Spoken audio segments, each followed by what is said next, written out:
Bangtan. Always number one. Always number one. DCGB 729 kHz. Enod sa Bareta. Enod sa Gabos. Kami po aktibong miyembro kan kapisanan ng mga broadcaster ng Pilipinas sa KBP. Tamang oras, 1 minuto makalihisan alas 12. Ipinipresentar kan Radyo DCGB ang kabilugan kan mga baretang kinalap kan pinagsarong puwersa kan News Center asin Mega Force Patrol. DCGB Bareta alas 12. DCGB Bareta alas 12. Mga pinakahuling pangyayari sa Kabikolan, sa nasyon asin ibang parte kan kinaban. Ibabareta na ngunyan. DCGB Bareta alas 12. Ngunyan ang sa inyong tagapagbareta.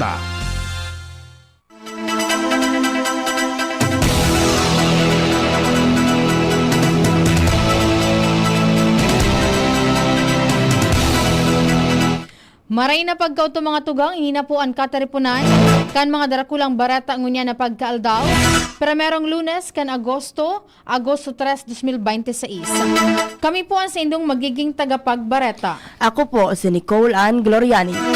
Ako po si Angel Mustaza. Sa headlines kan mga bareta, at ang headlines kan mga bareta sa lado lokal.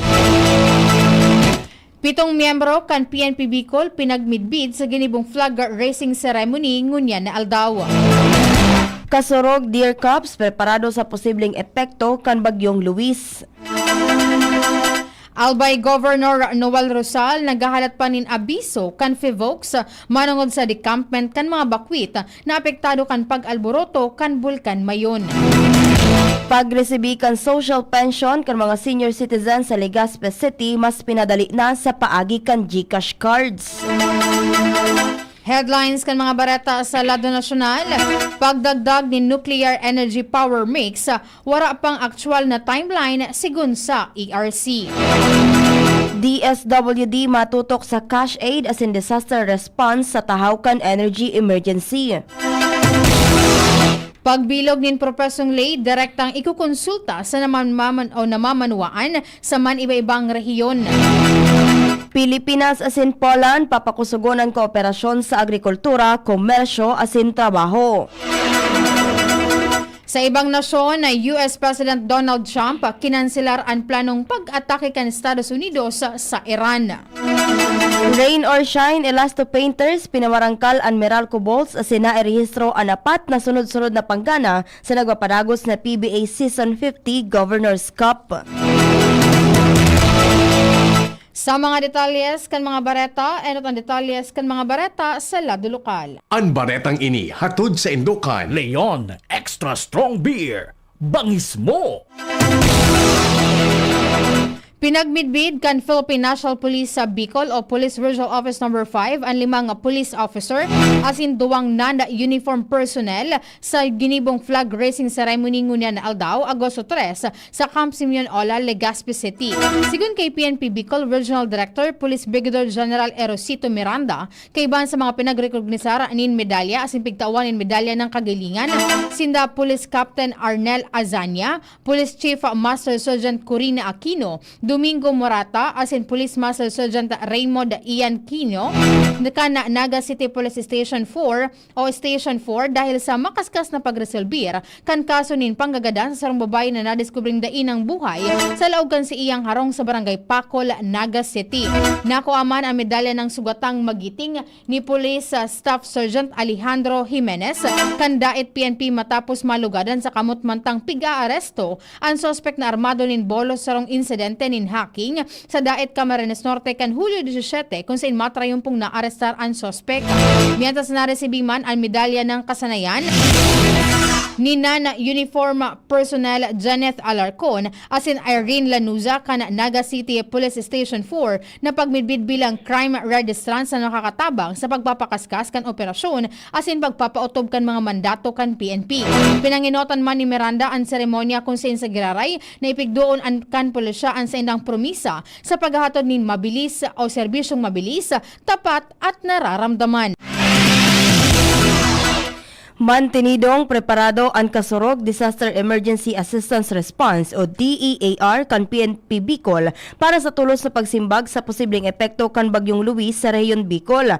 Mantinidong nasa heightened alert ang mga disaster response team sa direktiba ni PNP Bicol Regional Director Police Brigadier General Erosito Miranda tangani magkondusir ng evacuation, search and rescue, relief operations as inibapang humanitarian assistance and kaso maglalaan kamugtakan kan panahon. Sigun kay Miranda, preparado ang Kasurog DEAR personnel na magtabang sa pag-evakwar kan mga residente sa habuang lugar, mga lugar na madaling bahaon as inibapang komunidad na nasa peligro. Makondusir ang mga ininin Oplan Bandilyo as inibapang information campaign tanganing maengganyar ang publiko na mantinidong maging maikmat, magpreparar kan mga panganot na pangangaipuhan asin magsunod sa mga opisyal na abiso kan pag-asa asin lokal na gobyerno. Nakaantabay man ang mga personahes, bihikulo asin iba pang kagamitan kan PNP Bicol tangani isuportaran ang response asin recovery operations kung kinakaipuhan. Ang baretang ini hatod sa Indukan. Artrisin Joint Supplement. Bumabagal ang galaw dahil sa joint pain at arthritis. Mag-Artrisin.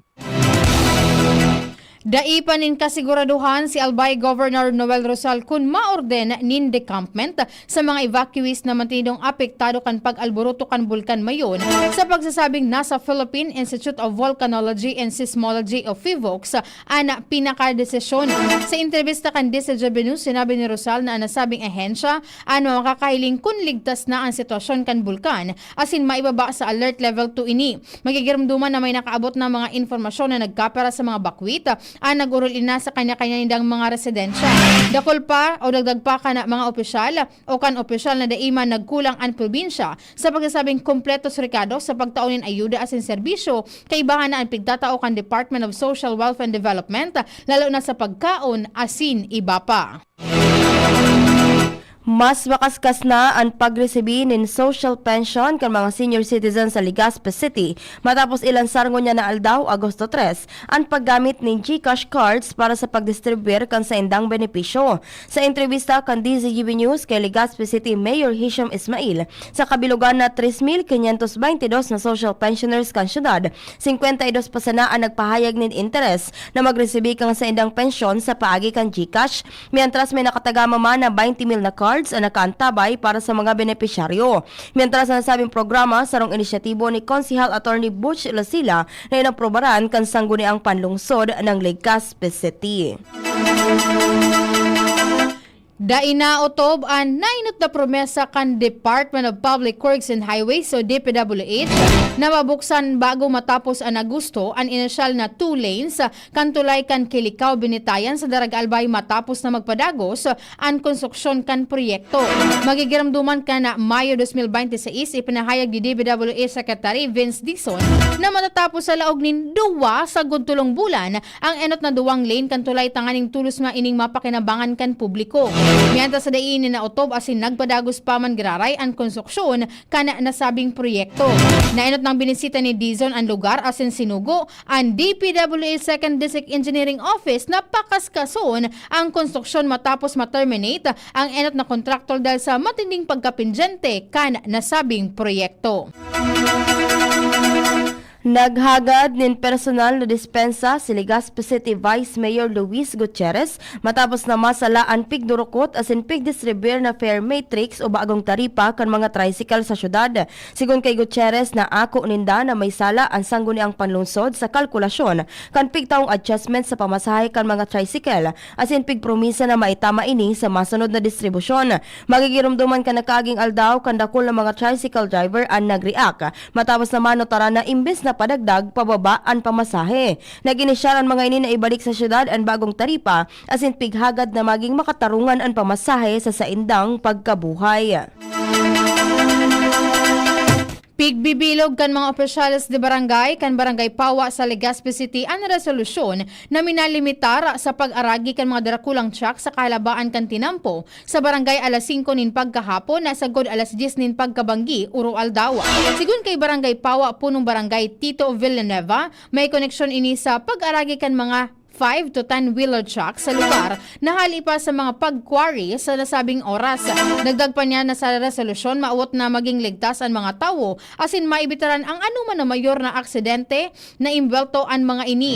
Oras na maimplementar ang resolusyon pagbabawalan na mag-agi sa nasabing oras ang mga darakulang vehikulo lalo pata nasa 120 na ang mga nagpapartisipara sa night market o mga night market vendors asin food stall asin iribong-ibong ang nakabugtak sa lugar. Tulong shared service facility sa Camarines Norte ang formal na pig-turnover kan Department of Trade and Industry o DTI Bicol kan nakaaging aldaw. Sigun kay DTI Bicol Regional Director Dindo Nabol, naresibi kan Paracale, San Vicente asin Basud ang 7 milyones pesos na fondong pasilidad kung saan maawot kaining mapakusog ang competitiveness kan mga micro, small and medium enterprises o MSMEs sa makinarya, ekipahe, mga sistema, skills asin iba pa. Pigasigurar man kan opisyal na padagos na ibubusol ang sendang suporta sa lokal na pagnenegosyo para sa inobasyon at sustainableng hanapbuhay sa nasabing probinsya. Asin yan po ang mga detalyes kan mga bareta sa lado lokal. Masunod man ang mga detalyes kan mga bareta sa lado nasyonal, ibang nasyon na sine-sports sa sinibapa, makali sa nagkapirang pagirumdom. Jericho Rosales po, ibang level na tayo. For liver health, Silimarin plus multivitamins Liverade Pro. I take it every day with proper diet and exercise. Ang Liverade Pro ay maaaring makatulong sa proteksyon ng atay at support and aid sa treatment ng chronic inflammatory conditions tulad ng fatty liver. Mag-liver up na! Silimarin plus multivitamins Liverade Pro. Silimarin plus multivitamins is the generic name of Liverade Pro. If symptoms persist, consult your doctor. Proteksyon at tulong sa atay, Liverade Pro. May Silimarin, may multivitamins pa. Liver up na tayo with Liverade Pro. May iba't ibang karamdaman ka ba gaya ng high blood pressure, diabetes, sakit sa puso, sa kidney, sa atay, may myoma, na stroke, may gallstones, cancer at marami pang iba? Ang Amazing 4 ng Miracle Health Corporation ang subukan mo. Makakatulong dahil mula ito sa epektibong Amazing Trio at mas lalo pang pinalakas dahil sa Mega 1 na mayroong 21 sangkap. Subok ng nagpapalakas ng immune system at marami na ang mga natulungan na mayroong iba't ibang karamdaman. Huwag nang patagalin pa. Alin at magpakonsulta. Maaaring pumunta kay Doc Joey Bitito sa Barangay 18, Cabangan West, Legazpi City, kaharap lang ng Bangko Sentral ng Pilipinas. O tumawag sa 0998-975-8121 or 0917-853-8933 para sa free consultation sa natural medicine. Mapapanood din ang serbisyong natural, kalusugan at bayanihan sa YouTube channel at sa Facebook page na Doc Joey Bitito. Kidney Care Time! Ako si Terry. Nung una, talagang mahirap ang kalagayan ko. May problema ang kidney ko at madalas ding mataas ang blood pressure ko. Minsan natatakot ako kasi iniisip ko kung ano pa ang pwedeng mangyari sa katawan ko. Buti na lang may nagrekomenda sa akin ng Kidney Care. Ininom ko ito araw-araw at pagkalipas ng ilang buwan, talagang naramdaman ko ang pagbabago. Mas magaan na ang pakiramdam ko at mas nakakagalaw na ako ng maayos. Maraming salamat sa Kidney Care. Ang Kidney Care ay mabibili sa Mercury Drugstore at mga suking butika. Maong mang ipinipresentar kan lokal na gobyerno kan ginubatan sa pamamayo ni Mayor Gemma Ann Onhoco asin kan sangguniang bayan ang Longganisa Festival 2026. Kapang bulan na panunin maugma asin kapakipakinabang na mga aktibidad na mapon Agosto 1 sundo Agosto 15 ngunya na taon. Day 1, Agosto 1, Holy Mass, Agri Fair Opening asin opening kan Beer Plaza Pagkabanggi. Agosto 2, Zumba Competition. Agosto 3, Tree Growing, PWD Day. Agosto 4, Youth Service Day. Agosto 5, Peso Job Fair sa Ofracio Pavilion. Agosto 6, Bloodletting.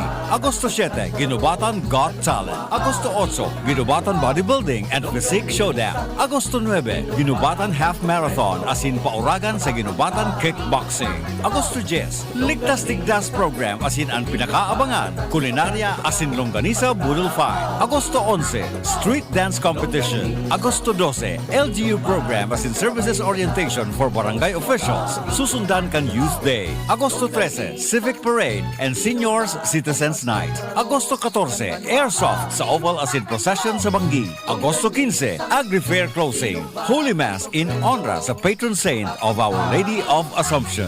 Tara na, pasyar na sa Ginubatan. Agosto 1 hanggang Agosto 15, Longganisa Festival 2026. Longganisa, inubatan sarabay sa kauswaga.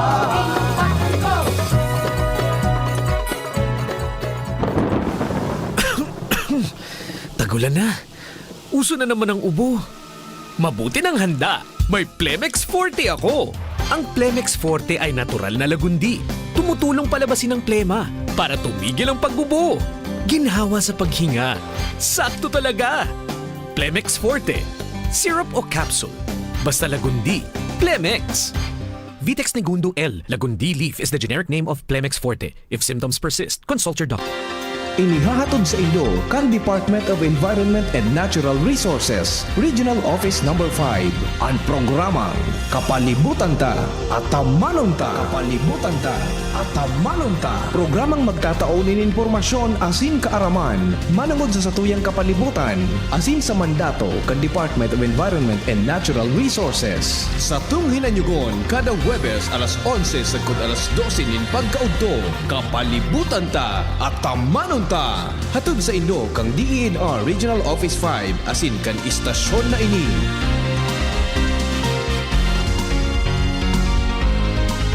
Welcome to Metro Supermarket Shop, Swipe, and Save, the monthly exclusive just for Metro Rewards members.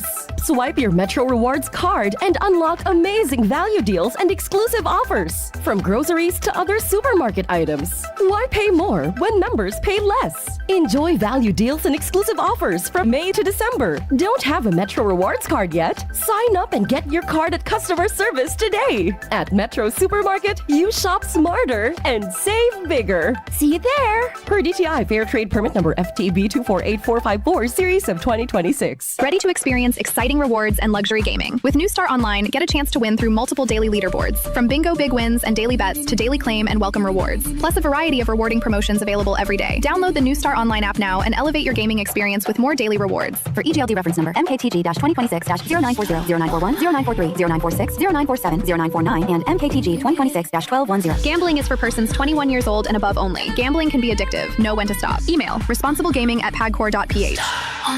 Discover the beauty of playing brightly with New Star Online. Luxury entertainment now in your hands. Gambling is for 21 years old and above only. Gambling can be addictive. Know when to stop. Email at responsiblegaming@pagcor.ph. DZGB News Minded.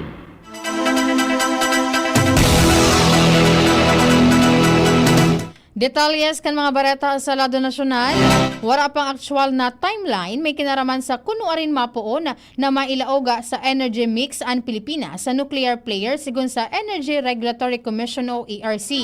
Sinabi ni ERC Chair Attorney Francis Saturnino Juan, sinabi niyang maski may mga seryenin pag-aadal asin konsultasyon ng pigigibo ang Philippine government sa pangyanot kan Department of Energy o DOE, mantinido pa man garay na nakadepende ang dagos ng paglaog ka nasyon sa nuclear power sa Presidente, DOE asin sa suporta man kan Kongreso. Sigun sa opisyal, bilog ang suporta kan komisyon sa mga seryenin capacity building, training asin field study para sa mas marikas na transisyon, lalo na taini ang pangyanot na pigmamauot kan presenteng administrasyon. Sigun kay Attorney Juan, padagusan na ang mga nasabing training para sa oras na kaipuhan ng magbilog nin regulasyon asin magakanigong patakaran para sa nuclear regulation, iyo ang handa ining gibuhon kan gobyerno. Tututukan kan Department of Social Welfare and Development o DSWD ang pagtataonin ayuda sa mga nagtitios asin mga low-income family na maaapektaran kan energy emergency sa mga masunod na bulan, sigon kay DSWD Secretary Rex Gatchalian. Sinabi ni Gatchalian na importante ang pagpapadagos kan United Package for Livelihoods, Industry, Food and Transport o UPLIFT para sa mga vulnerableng sektor. Kamautan kan UPLIFT program na matabangan ang 7.5 milyones na nagtitios, near poor as in low-income households na magkayanan ng pag-itaas kan presyo ng petrolyo as in iba pang panginot na barakalon. Sa ilarong kan programa, maresibin in 2,000 pesos kada bulan pun Hulyo sa Disyembre ang 2.5 milyon na poor as in near poor households as in 1.5 milyones na kwalipikadong low-income members kan Social Security System o SSS. Mantang makakaresibi man min 0 beses na sagkod 2,000 pesos sa dagdag ayuda ang mga benepisyaryo kan Pantawi Patawid Pamilyang Pilipino Program o 4Ps asin walang gutom programa. Apela sa uplift, sinabi man ni Gatchalian na papahiwason pa kan DSWD ang network kan mga warehouse asin food pack facilities para mas maparikas ang paghatod nin ayuda bago pa man magtama ang mga kalamidad. Sigon sa Secretary Iguana Ngunyan, nin maabot sa 4.9 milyones na family food packs na nakasaray sa 1,000 na warehouse sa bilog na nasyon asin target pa ining dagdagan. Piglansar kan liderato kan Kamara ang Leges Here na sarong public consultation nagigibuhon sa bilog na nasyon tanganing matawan nin pagkakataon ang namamanuaan na magkaigwanin boses sa pagbilog nin mga propestong lay para sa indang interes. Ang seremonya kan paglansar nin programang Leges Here iyo ang pinanginotan mismo ni House Speaker Bodji D. III na ginibo sa Isabela State University Etiague Isabela. Tinawanin doon ni D na nasabing inisyatiba parte man kan sa indang kamawota na mairani sa publiko ang bagong kongreso, ang proseso kan o presensya kan gobyerno. Sigon kay D, naging inspirasyon kan Kamara digdi ang mga naenot ng nationwide consultative meeting sa namamanuaan para sa propestong anti-political dynasty bill.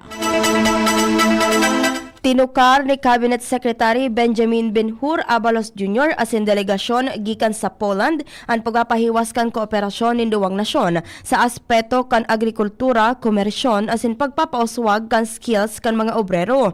Pinanginota ni Poland Minister of Agriculture and Rural Development Stefan Kradziewski ang delegasyon na nakipaghuron sa mga opisyal kan Department of Agriculture, Department of Migrant Workers asin Technical Education and Skills Development Authority o TESDA para tukaron ang mga bagong oportunidad para sa bilateral na relasyon. Kaiban sa mga napaghuronan, ang pagpapakusog kan komersyo kan produkto o produktong agrikultural, aro kan urig, manok, mansanas, pisog asin iba pang produktong pagkaon, pati naman ang pagpapahiwas kan pag-ensayo asin sertifikasyon para sa mga Pilipinong obrero. Sigo sa datos kan Bureau of Animal Industry, uminabot sa 25,000 metriko tonelada ang meat shipments gikan sa Poland pasiring sa Pilipinas pon Enero sagkod Hunyo. Nangapudan si Senate President Win Gatchalian kay Senador Amy Marcos na imbis na magduman, magtabang na sana ang senador para maparikas ang pagpasar kan mga priority bills nguna na second regular session kan 20th Congress. Kasunod man ini kan pagbatiko sa Senador Amy sa palpak nin marhay o napalpak nin marhay ang Senado sa nakalis na first regular session dahil sa duwang propesong leysanaan sa indang naipasar. Ipinag-insistir man ni Gatchalian na magsabay na sana ang senador para dai maglagapak dahil sa kung susumahon, kaibahan man si Senador Amy sa mga lagpak. Paliwanag kan Senate President na anuman na sabihon nindang mga senador, sindaman an matatamaan dahil sa nasasarong institusyon sa nasinda. Ngunit na second regular session, sinabi ni Gatchalian na pipiriton kan mga senador na matapos ang mga prioridad na propesto sa larong kan Legislative Executive Development Advisory Council o LEDAC. Sa maabot na Biyernes, makondukta nin pagtiripon ang LEDAC para isapinal ang mga propestong dapat na mas inuton asin pigrekomendar niyang i-prioritize ang economic asin business bills dahil sa bagulbol na ekonomiya. Ipinag-orden kan Food and Drug Administration o FDA ang paghali sa merkado kan duwang cosmetic product matapos madiskubring may ipinagbabawal na ingredient na pwedeng makaibahan sa salud.